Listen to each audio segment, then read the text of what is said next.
Hello everybody, welcome to the Bad Dog Agility Show. I'm going to be frazzled for just a second here. Our internet went down 5 minutes ago and came back up about 3 minutes ago, so I'm a little out of breath from running all around. Just give me some thumbs up and hearts and let me know that you can hear me. We've got a great sequence set up for you today. It's another 50 by 50 sequence, but today I'm definitely going to walk you through how you can do this in a smaller space. Jane says, hi from Ohio. We're sitting here, it's 90 degrees in Texas today. I know a lot of you are have snow on the ground and everything is crazy all over the world with agility right now, but hopefully we can bring everybody together. And we wanted to do today's live earlier so we could catch more of our agility in Europe. So especially if you are overseas, you are in Europe, the UK, let us know that you're here and all right, I've got thumbs up and I've got hearts, so I think we are ready to get going here. While people are still filing in, just give me a shout out if you listen to this week's podcast. This week's podcast was about reactive handling versus anticipating what your dog is doing and handling based on that. So I think that has a lot of application to every time you go out on the field and the timing of all of your maneuvers in agility. All right, we have hi from Florida, and we have PA, that would be Pennsylvania. Okay, if you're having bad quality, usually that is a result of, unfortunately, your particular connection. There will be a replay, so you can always come back to it later. Susie says hello from the UK. Aloha from Hawaii. Hello, Shelley. All right, so let's go ahead and get started with the sequence. Isaac, put up our magic numbers. All right, so you should now be able to see numbers on our obstacles here. Our sequence is going to start with the tunnel. We have a pinwheel setup, jump, jump, jump, and then a final jump out. And for all of our exercises today, I got a thumbs up from inside too. For all of our exercises today, we are going to end with dog on right. So we want to take this final jump with dog on right. We're going to pretend that's what's advantageous for the rest of the course. And so for those of you watching, Isaac, go ahead and put up the actual map. I've got my assistant over there. The map should now be up on the screen, right? Did you take off the numbers? All right, he took off the magic numbers, put up the actual map. Take a look at this map and think, how would you handle this? What is your favorite handling option for this particular sequence? And I'll give people just a second here to answer, and then we're going to look at the ways that I handled it with my Border Collie venture. I also want to say real quick while I can, I am a teeny bit concerned that the phone that we're using to broadcast this might overheat because of the 90-degree weather. So if that happens, I apologize, and we'll put out all of the demo videos and everything later. All right, so we have the map up here now. How do people want to handle this particular map? What are the handling options? So when I look at this, I'll tell you my, probably, if I were to see this in a course, my first option would be to front cross between 3 and 4. So Isaac, go ahead and play our first demo video. This is going to be the front cross handling.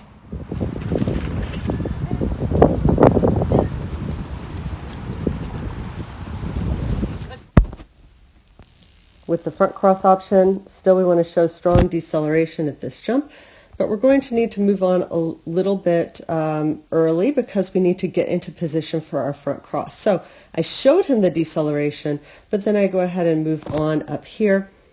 My goal is to get over here, but I don't have to get very far. I always like to draw a front cross line from the inside wing of the dog's arc to the direction that they're turning. So that's going to be from this wing to this far wing. If we imagine a straight line, this is the line where I roughly want to be to create the tightest turn. I don't need to come out into this open space, front cross, and then have to push my dog back in. All I need to do is get to this red line. So I'm going to come up here. I'm going to show deceleration as part of my front cross. So here's a little deceleration cue here, but it's also step one in my front cross. That's step one right there. Step two, as the dog's coming in. Step three, the dog is in the air. Step four is the first new step in the new direction. Now I'm back to running agility here. So you can see that he is just now landing, and I'm on the fourth step of my front cross, and I'm headed to this far wing. And now I can again show deceleration coming into this jump, and then turn and finish the sequence. Right, so that is the front cross option here, and that's probably what I'm going to do in an actual sequence. But especially when I'm training, I like to practice all the possible handling options. So another option that we're going to have here is a rear cross option. So in that case, as the dog comes over the first two jumps of the pinwheel, I want to be really, really patient here, allow my dog to commit to this jump before I put pressure. If as my dog is taking this number, let's see, 1, 2, 3, the third jump here, the number 3 obstacle here, if I do not allow my dog to see and commit to number 4 before I start putting pressure, I'm going to push my dog right off of this line. So Isaac, go ahead and play demo number 2.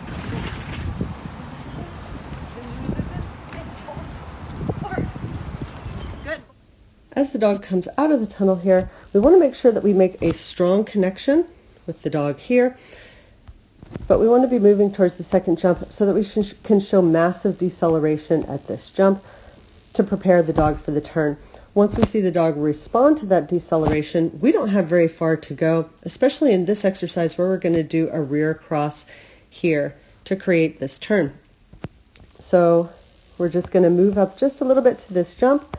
Again, strong deceleration, and we need to be patient and wait on the dog. We can't really do anything about our rear cross until we have the dog committed to this jump, and that's going to take a minute here because the dog is running this outside path. So now I'm going to commit the dog on the inside arm. So inside arm here commits the dog to this jump, and as soon as I feel like he's committed with this dog, with his level of experience, he's going to be committed pretty immediately. I'm going to put pressure on the line in this direction, and that's going to create the turn after the jump. So as the dog's coming in here, this inside arm continues to support, but I have heavy pressure on the dog. So he takes the jump. You can see he's already turning his head in this direction here. So you can see that he absolutely recognizes which direction to turn based on that pressure. Then as he comes around the wing, pick him up on the new inside arm here and finish out this sequence. In general, I personally don't do blind crosses when there is a significant turn for the dog. However, if you are very practiced at blind crosses, this can work perfectly well. It can be just as fast as the front cross. But the important thing here is the timing. When we compare a front cross to a blind cross, the front cross has turning cues with the very first step. As soon as you start the front cross, you start the turning cues because you turn your shoulders into your dog. So the beginning of the front cross indicates the turn, and then you complete it with the rest of the front cross. With a blind cross, as you come to this jump, until you finish the blind, the whole time that you are executing the blind, you are indicating the opposite of what you want for your dog. So in this case, you're indicating for your dog to come around the right side of your body, to come out like this. So if we're going to do a blind cross in this space, we have to finish the blind cross really early so that we can create this nice tight line to the number 4 obstacle.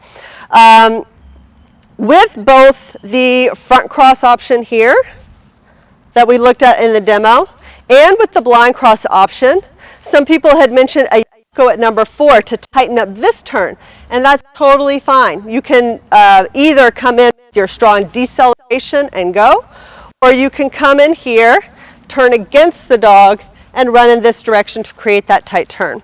The number 3 video demo, Isaac.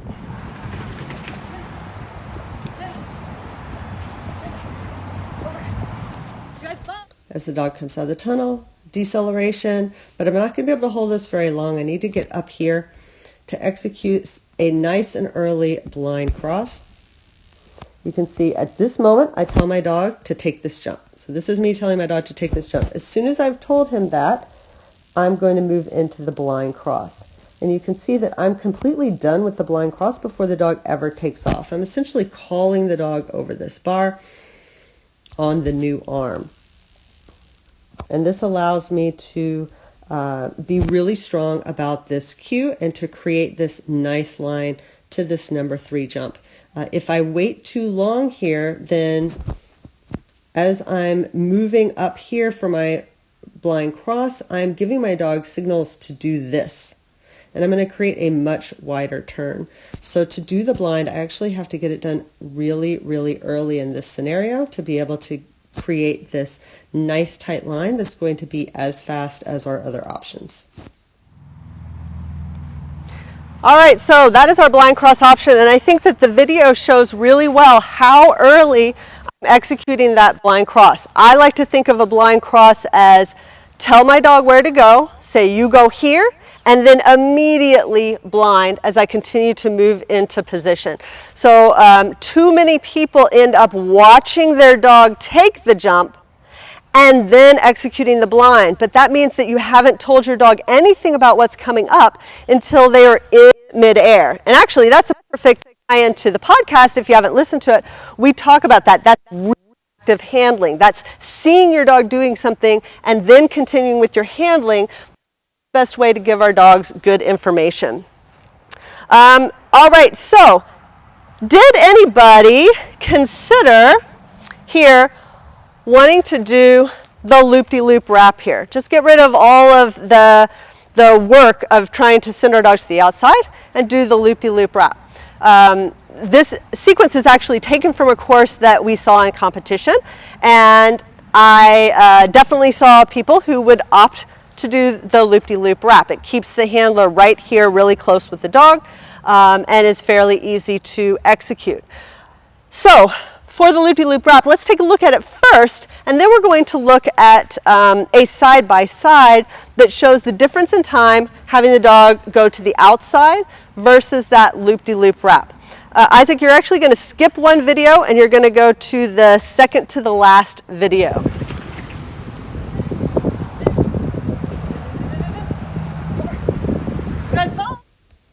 Here we have the loop-de-loop wrap on this jump. So strong deceleration. As we come into the jump, I give him this basically an arm target here to help him understand that he's going to do the inside wrap here. Let him see this arm and let him follow this arm around. I'm going to keep connection with him.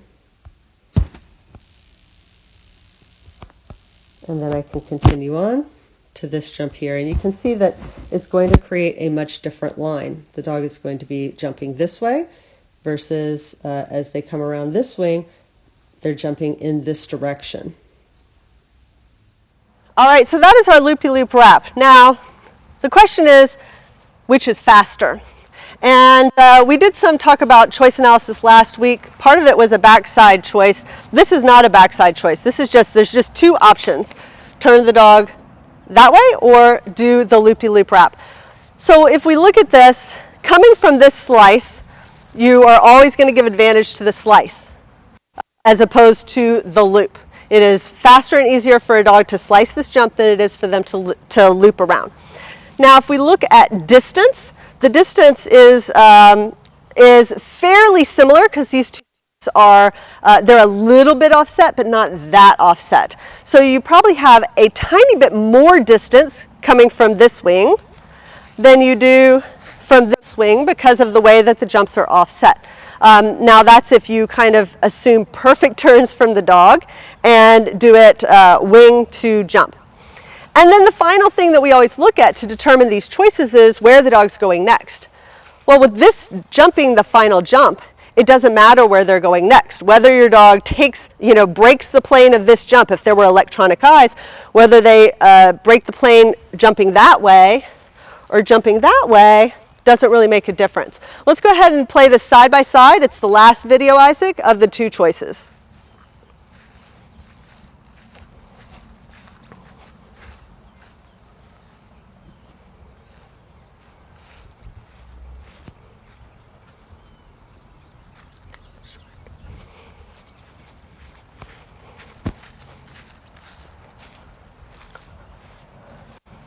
So as you can see, the slice jump was quite a bit faster for my dog, and that difference would only get worse if the course were going in this direction, because the jumping of the dog is heading in this direction, so they have an advantage going this way. If the course were going in that direction, then the dog that did the slice would lose some of what they gained as they made the turn to that jump. So I would time this for your dog so you know how much of a difference it makes for your dog, but I also would run all of the handling so that you can work on all of these different skills with this one setup. Now let's talk about small space adjustments. So if you download the course maps for this exercise, I have taken these three jumps here and put them in their own little box, basically. So you can, in a 30 by 30 space, you can set up these three jumps. And this is what I do when I don't have very much space. I look at the important part of a sequence. Taking a tunnel, that's not very important. The turn from the tunnel to the jump, hopefully most people are able to do that very well. That's not very important. All of the handling variation that we talked about happened with these three jumps. And if you preserve the fact that you want your dog to go in this direction after this jump, so pretend like this is not the final jump, but that your job is to have your dog take the three jumps and head in that direction, you can work on everything that we just did in a much smaller space. You can do your front cross, you can do your blind cross, you can do your loop, and you can, what else do we have? Rear cross, and you can do your rear cross, all in a 30 by 30 space.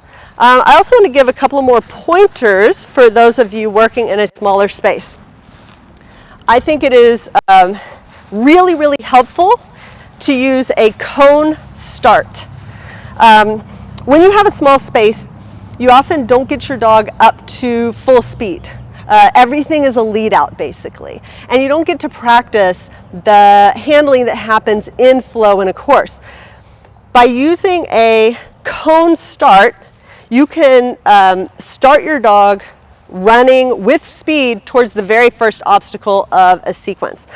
So if I were going to do a cone start here, I would put my cone somewhere like this. You wouldn't need the tunnel, and I would send my dog around the cone so that they're headed for this jump and we're both running together. And now we have that flow that we are looking for. One more hint, because it took me a little while, this is something that I just figured out over time. I realized that sometimes I was sending my dog around the cone and front crossing to start a sequence. So I might start with my dog on right, and I might send them on the cone here, front cross, and then go here. That adds extra handling here and can make you, and you have to kind of hang out by the cone a little bit more. And so I try to think about how I want my dog to approach that jump, and then send my dog so that they are arcing around the cone and then heading towards that jump on that arc that I want. So in this case, I would put my dog on to go around the cone so that they can go this way, and I can turn and go this way, and we're going together, and we don't have to have that extra bit of handling around the cone.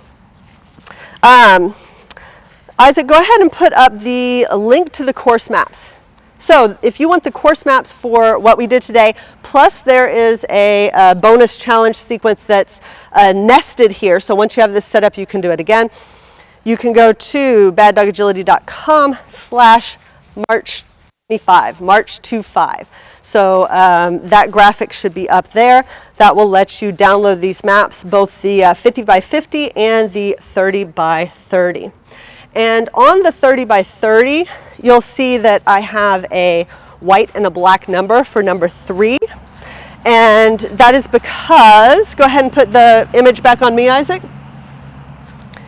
Especially if I'm in a small space, I want to get all the handling that I possibly can out of this sequence. So in addition to everything that we did here, I would also practice what if number 3 was a backside, in which case I would practice my threadle handling and also a front cross through handling for the number 3 jump. So those are just some ideas that are in that, that PDF for you. Now, some people we got a couple of private messages from people about our NAC prep course, which is, it's a course full of small spaces like this, designed to get people ready for the AKC National Agility Championship. And that course is already out there, and the registration already came and went and closed because actually Nationals was supposed to be this coming weekend. And now that more people are training at home, we got some requests, would we consider opening that back up? So Isaac, put that next graphic up. We have opened this back up for 1 week. It'll close this coming Monday, and it is essentially very much like this format where you have 6 rounds of exercises. Each one has one exercise that we demo with 3 to 4 different handling options, just like we did here with the front cross, rear cross, blind cross, and curl. We do that on these small space exercises. And then the graphic's up there, perfect. And then we have a nested challenge sequence. So you have 6 different map setups, and each map setup has multiple handling options for it. So anybody would like to join that now that that is available again? If you like this kind of small space, it is available only for the next week. Okay, Isaac, go ahead and put the video back on me. And hopefully Esteban is falling around inside, because if he has anything that he wants to say. That is all of our demos for this particular sequence. Let me know in the comments if you have any questions about this. Again, the maps are going to be at baddogagility.com/March25, and the NAC prep is at baddogagility.com/2020 NAC prep. So we hope y'all are enjoying these. Really, we just, I love that so many people were able to come live. It's different than just putting out a video on our website, for example. Being able to see these people, to see where you're from, to see your comments is really great. And we know that everybody right now is looking for that community and having time together, and we are too. So, hopefully, personal connection, even though we're physically in the same space, we are all currently mentally in the same space together as an agility family. And I really just want to give out my best wishes to everybody listening everywhere in the world, that you are staying safe, healthy, and looking forward to seeing what everybody comes back from this extended break doing with their dogs. Esteban, do you have anything to add? Nope. Hannah already come out? No, she didn't. You want her to? Sure. All right, so as we did last week, we have a little ray of sunshine for you. My daughter Hannah has picked out a joke just for you guys. Oh, Lois, you had questions. What were your questions? Maybe repeat them here, because it's hard for me to scroll through all of the... Oh, somebody commented on my shoes. So I was wearing my cleats when we first started the live broadcast, but when it went down and I had to run in and out, I threw on my Crocs. So I have on my fuzzy Crocs. All right, Hannah. Yeah. Here, go ahead with your joke. Tell everybody. Look at the camera right there and tell everybody your joke. Yeah, Moss. But you need to respond. Oh, I need to respond? Yeah. Okay, I'm ready. Knock, knock. Who's there? Control freak. Control freak. Okay, now you say control freak who? There you go. Just a little bit of fun happiness here for you. Let me see. Okay, somebody asked about the front cross option. Yeah, let me look at these comments and then I will replay the front cross option for anybody who missed it and wants to see it here at the end of the video. So Lois asked about the VIP meeting. I'm not sure if you mean the weekly live that we've been doing, but we're going to be sending an email about that. We're going to do a VIP only live tomorrow night. Okay. Everybody says, oh, Ethan says hi to Hannah. Hi, Ethan. All right. Well, I think that's all of the questions that we have. So thank you for joining us and thank you for sticking with us during the technical difficulties. This is probably the last noon in Texas live outdoors that we will have for a while due to the heat. But we're glad that we could do it today and get a lot of people that where a nighttime might not work for them. So happy training, everybody.